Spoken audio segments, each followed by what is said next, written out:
Yes, people, nice and decent people. Today we're going to talk about the situation concerning the idea or the plan that is afoot to send or deport 53,000 people from America back to the Caribbean.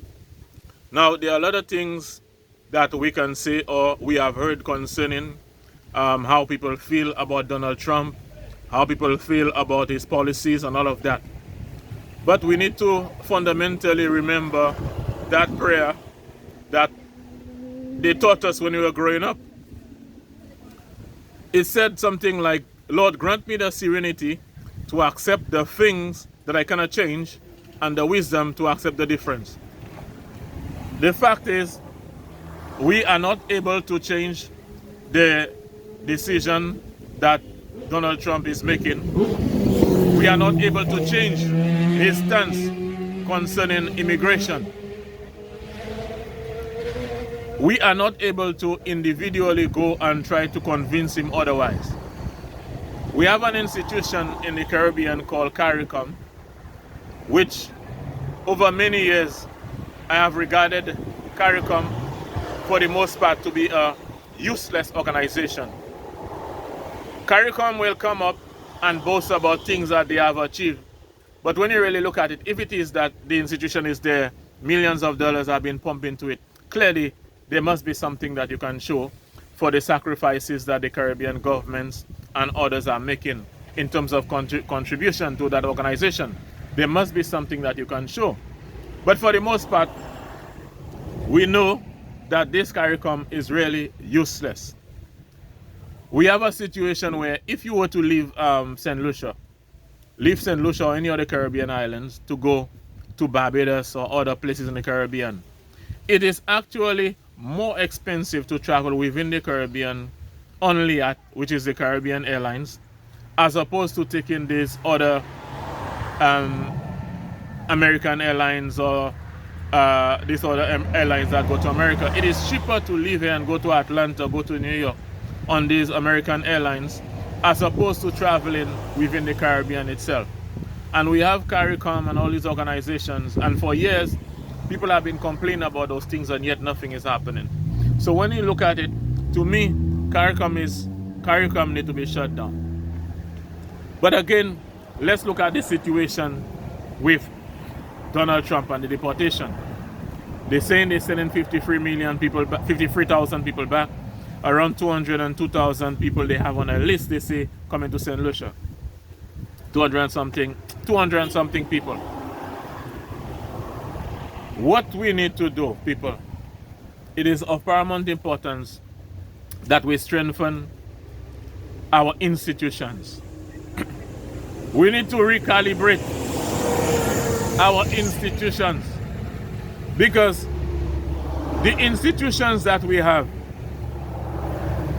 been re-engineered to serve the wishes and the needs and the desires of political parties and not the countries as a whole. The institutions that we have taken on the role of victimizing people who do not support their ideology or vote against them or criticize them, or by simply not affiliating with them. In some cases, you have set yourself as a target to be victimized by the institutions that we have. I know and we know that even in prehistoric times, throughout life, throughout civilization, people have been traveling. Traveling is a natural thing that people do. People have always traveled for trade purposes, for better lives. Sometimes people travel for spouses. Sometimes you will hear the King of England or the King of Spain got married to the Queen of to some person in England to solidify their position in terms of the geopolitics of the globe. So people travel, and people have traveled for many reasons. But what we have in this country and in other parts of the country is that the traveling is not because people want to experience something different. We know that people used to travel. People always used to travel. Sometimes people travel in other places and bring exotic animals, exotic gifts, and give it to the kings, and give it to wealthy people, their wealthy friends, and others. People have always been doing those things. But as it relates to us, the giant share of people leaving our shores and traveling to go to North America and other places, it is because they are looking for a better survival. It is because they cannot survive in their country. It is because the quality of life that they envisage for themselves, they believe that it is totally unattainable in their country. It is because after an election, some people are targeted for victimization. So because of these reasons, or combination of them, people are leaving the shores and going overseas. You will always have a small number of people traveling. Some people will leave St. Lucia, go to America, England, wherever it is. They will go there for for educational reasons. Some people will go to these places to school, to study. But you get some people going to those places, you know, because there's a big project going on in some place and they need workers. So they will travel to those places. But this is not the main reason. The reason why a lot of the people of the Caribbean are going to America and other places is because the people who run the Caribbean are making life difficult to survive in. Making it difficult. Let's just look at this environment. And I've tested them many times. You will even, there are these queen chains and government lands that are available for projects or whatever. You will write those, you'll come to those people's offices and you will tell them you're interested in leasing a parcel of land for a project, and they will tell you to send a proposal to them explaining what you want to do, and then they'll contact you. You write the letter quickly, the proposal. Sometimes you pay people to write a proposal for you. When you go to those people, they will tell you they'll contact you. You'll get a letter from them saying that they receive your letter expressing interest in land in their department or whatever. What them people will do invariably, they will find out which political party that you support. Are you supporting the government that is in power? And if it is that you are not supporting the government in power, you are not going to get the land. You're not going to get it. They will play with you. And I'm not just talking because I want to speak or I want to hear the sound of my voice. I am talking because I have people who have gone through this thing, friends, people who have contacted me from overseas who explained to me what it is that they went through in this country. I myself have been through certain things in this country, and this is how it is. If you are not supporting the political parties, you're not supposed to eat. They believe that you're not supposed to eat. You're supposed to just die in this country. That is the mentality. So our institutions need to be strengthened, where it will be neutral, where it will not be partisan based. This thing is killing the country. There are people with ambitious projects and they cannot go far because you are stopping them, because they're not voting for you. Our institutions are being weakened by politicians. You have spots in some communities where they will have election to elect the leaders, the managers of the sports, the sports council, and they will plan that and bring a barrage of people to vote for themselves to take over the spots in the community. And when they take it, they kill the spots. They will put guys to administration in sport, and these guys know nothing about sports. Some of these guys they have at the head of sports in some of these communities never played before, know nothing about sports. But this is how it is. They are killing the very institution that's supposed to be building the people up. You understand? They are destroying our institutions. So when you kill your own, you frustrate your own people, what happened? Invariably, they leave for greater pastures. We have our professionals in this country, and sometimes they ask for basic things because they understand that we are in a third world country in these Caribbean islands, and there are a lot of things that they will not be able to get. But sometimes the very basic things that the workers are requesting, especially government workers, are being denied. But then they're hearing of little projects costing millions of dollars. A project that's supposed to cost sometimes 500,000 or less, costing millions of dollars. They are seeing people who just came into politics becoming very wealthy in a short period of time, multi-millionaires. And the very basic thing that the people need, you understand, to do their work, they cannot do it. There have been times in this country where teachers do not have chalk, and sometimes there have been times they have to pay for those things. You understand? We need to strengthen our institutions. We need to stop victimizing people in this country. We need to stop those things. We need to stop frustrating our people. We have professionals in this country that are very competent, but yet they frustrate them. What they want in this country, you realize, even among some of the politicians, who are the best advisors, the top advisors? Sometimes very ignorant men who have loud mouths in the community, who know nothing about nothing. They are the ones that they want around them because they want to be worshipped. They do not want somebody to give them an objective and a well-calculated opinion of something. That is what we have. We want mediocre people in big positions in this country just because they're in our political parties. So therefore, we are weakening our institutions. We are weakening our institutions. So what happens is the people who are competent, who can really contribute to push the country forward in terms of their knowledge in different fields. Some of those people leave the country and they go overseas where they think the grass is greener. And so at the end of the day, the work that has to be done to push the country, you do not have sufficient people of competence to do it. Because a lot of the competent people, they will leave. They will leave because they realize that they can get 3 times, 4 times what they're making in this country with less harassment, less trouble, less victimization, less disrespect.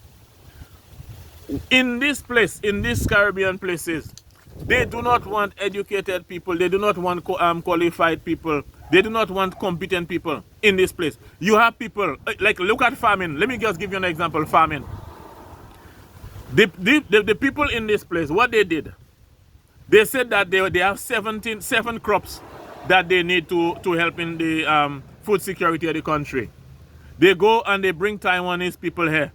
You mean to tell me that you bring in Taiwanese people here to show you how to plant watermelons? But there are farmers that could have done that for you all. You have people like, you have great farmers, some great farmers in the country. You have people like Mr. Albert, you have Marcus, and you have so many other people in this country that are very big and successful farmers. They don't contact them people, because they know that these people are not satisfied with the way they run agriculture in the country. They never contact these fellas, and them man know how to run a whole vibe. There are people who are trained agriculturists who have worked in this place and they have retired. They know about agronomy. They know about different things. They can advise those people about those things, You mean to tell me that the aid that you all want, we want as a people from Taiwan, is to come and tell us how to plant watermelons? But my grandmother was planting watermelons. My grandmother was working in the dairy farm, in the nursery. My grandmother was a supervisor or something there, in this nursery there. The people were planting watermelon a long time ago. You understand? Long time. You were not even born yet. I was not even born yet. My grandmother was running things in planting watermelon and things like that in the nursery, organizing seedlings. My grandmother I was not even born yet. Lani Monset Listik is a planté moulin. You telling me that the best technical advice you want from Taiwan is to come here to show you all how to plant to grow 7 crops? Taiwan is one of the greatest countries in terms of the production of chips, computer chips in the world. One of the greatest, one of the countries that produce the most computer chips in the world is Taiwan. Taiwan produces one of the best computer chips. You telling me that you do not want that kind of technical advice? That the only technical advice you want from Taiwan is to come here to show you how to plant watermelons? Taiwan is one of the number one producers of computer chips in the world. We could have had some young people that we send to Taiwan to learn how to program computer chips. Even if we never have the capacity to produce the physical chip in itself, you could have bought the physical chip and have people programming them. You use the chip for planes, for aeroplanes, for vehicles. There are a lot of indications for the use of computer chips. You understand? We could have sent some young people to Taiwan to even learn how to make that, if possible, or at least program them. Chips sell in the world, the stock market. If you invest in computer chips on the stock market, you cannot go wrong. So you're telling me that you do not want that from Taiwan. We cannot think of asking or requesting that from Taiwan. The best idea we have is to ask Taiwanese to come here to plant watermelons, to show us how to plant watermelons. But one farmer, I bet Mr. Albert alone can show us how, could have told us those things. Mr. Albert is one of the biggest farmers in St. Lucia. He could have showed us those things. Mr. Marcus in the south is one of the big farmers too. Mr. Marcus could have showed us that thing. There's a man named Mr. Harold and so many agronomists who retired from the Ministry of Agriculture. They could have showed us those things. They are experts now in the Ministry of Agriculture who could have showed us those things. Our institutions are weak. And because the institutions are weakened by political parties and their ideas, we do not have any good, we're not thinking of how to strengthen our country, how to strengthen our institutions, to create jobs. Look at this thing, for example. Every election cycle, invariably, and the election thing is upon us again. Just listen. Listen to prove if I am a liar. Listen. We listen to when they have the political meetings. Go there and listen. Invariably, you will hear somebody coming on a platform and saying how we're producing all these mangoes. They will tell you that your mangoes are spoiling. Your golden apples are spoiling. Your oranges are spoiling. If we're going to be making factories so that we can sell juice and all of that. Nothing ever happens. Even when they win, nothing ever happens. There is job creation in manufacturing. Not everybody who goes America want to go there, or England. Not everybody want to go to these places. Some of the people have their children here and it grieves them that they have to leave their children to look for a better life. But it is something I totally disagree with. You cannot leave a child here and go and work in America for what? And sometimes the children go astray. What do you think when you send a Nike to them, or a game? A game, that is all? Or money to them? No. We are failing our people. We are failing our people. We do not have strong institutions. And the institutions that are supposed to be standing up to think of how to make life easier and better for people of the country, these institutions are serving political parties. There are too many victimizations of people after every election, especially certain parties won the election. You have a massive exodus of people leaving the country and going overseas because they know they will be targeted. That ain't supposed to happen.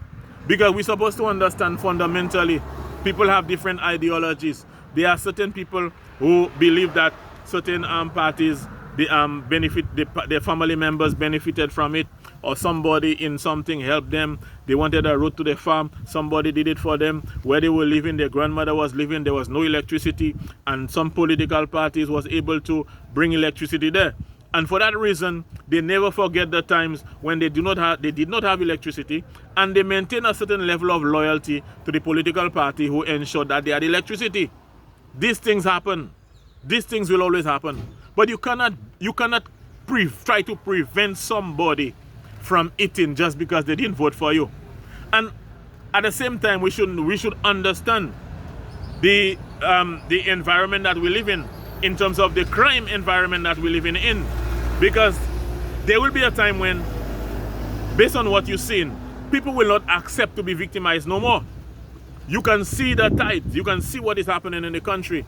We have moved from a peaceful country to a very violent country. And people, and especially the young generation, will not accept to know that you're targeting them. There's a man who told me the guy had some child going overseas to school. And so in one government, they gave him a contract to do some work so that he would have some money to send every month to his child who was overseas. So when the other guy won the election, he kind of cut the contract away so that the guy can't get that money. So the guy was going to the engineering department in Ministry of Communications and Work, Ministry of Infrastructure. And the engineers, he told me, would have given him little work to do. Just so that he can do the work and get the proceedings from that to send the money to his son who was studying overseas. The Minister of Government, so angry and that the guy is not voting for him, he now, with his newfound powers that he should be using to benefit the populace now, is using the powers to victimize this guy. And the man told me that he told him, the minister talking like that, a minister speaking like that, he told this guy he's going to stop him from getting any jobs in this country, in this infrastructure ministry. And he told him, "Muki met bodao, muka pesho hento avaisia." That's how low some of these guys go. So when you do those things, you are frustrating people, and people have to leave the shores and go overseas so that they can work. They go, they burn their visas to stay in those places, and then they find themselves in a situation now where people like Trump is trying to get rid of them even after they work and try to build the economy for those people. Another point I want to make about that is that we are as a people, we need to stop thinking from an individualistic point of view. There are certain times we need to think collectively as a group for ourselves. But the mentality with a lot of people in this country is they will do something that will affect other people. They will do something just to gain money, because they will say,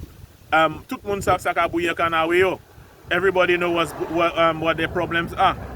We had a situation where, I think in the 50s or the 60s, there is a point where people were living in St. Lucia.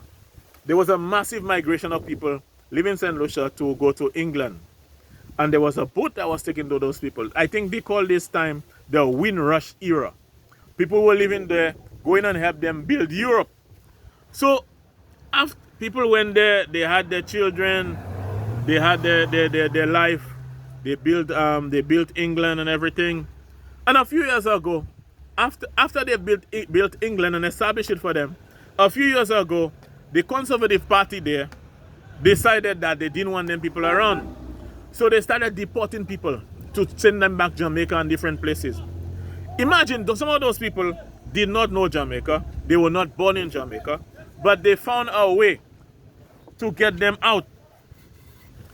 America and those places will accept you to build up their territory for them, to build up their places. And after they have established their vibes, they will send you out. That's how it is. So we need to strengthen and build our own institution, make it more robust. And we will never be able to give, probably never be able to give jobs to our own people. We also need to encourage people to be entrepreneurs. Too many people grew up, too many of us grew up believing that we have to be working for somebody else. And this, we need to change the mentality and the attitude. The other thing is, in terms of banking, a lot of the banks are not willing to sufficiently support business ideas of certain people in this country, especially when the ideas are very ambitious. You will get a foreigner coming to this country, and it is much easier, especially if they are fair skinned or very white people.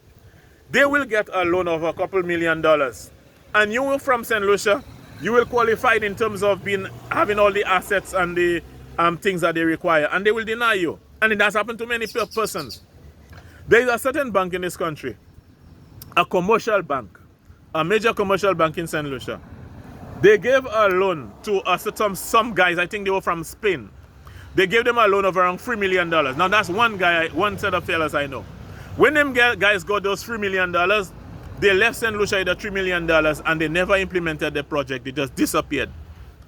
If you get, and they never talk about those things. They never mention that. But you come into St. Lucia, you come in and you ask them. There's a man who was telling me one time, the man has a quarry. His rocks has been tested, the stones, and the quality is of a high quality. It was tested by a lab overseas. He had an old truck. He wanted to get some trucks to help him in the quarry, some equipment. Everything was in place, but they refused to give it to him. That's another problem. That's another thing that is affecting development in the country. Some of these big institutions, their mentality is who that boy think he is. No matter how they don't know nothing about you, but who that boy think he is. Who are you to have that ambition? Who are you to want to have your own quarry? That is how they feel. Now there are certain names in St. Lucia, certain family titles and names in St. Lucia. When you have these names, you can get anything you want.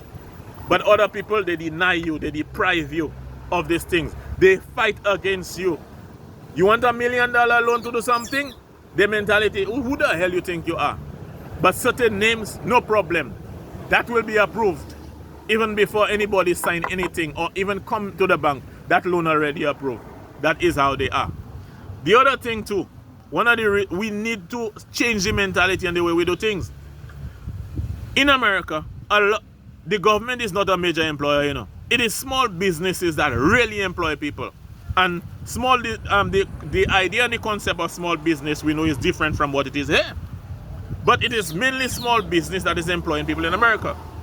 In this country, St. Lucia, in this country we have here, you have a small business. And depending on where you live, it is almost like the people's intention is to see that your business fail. They will come to you, and when they have their money, they will go to other places. When they need credit, they will come to you. The mentality is, their mentality is they will not help you get rich. And I know that firsthand because I had a place too, I had a business too. And that was their mentality. You used to hear them saying that they will not help you get rich. That is what they say. Now, they need to understand that the other person, if somebody is doing well in business, the business is expanding, your children can work in this business. Your cousin can work in this business. But no, they never see it like that. They see it as if like, who are you?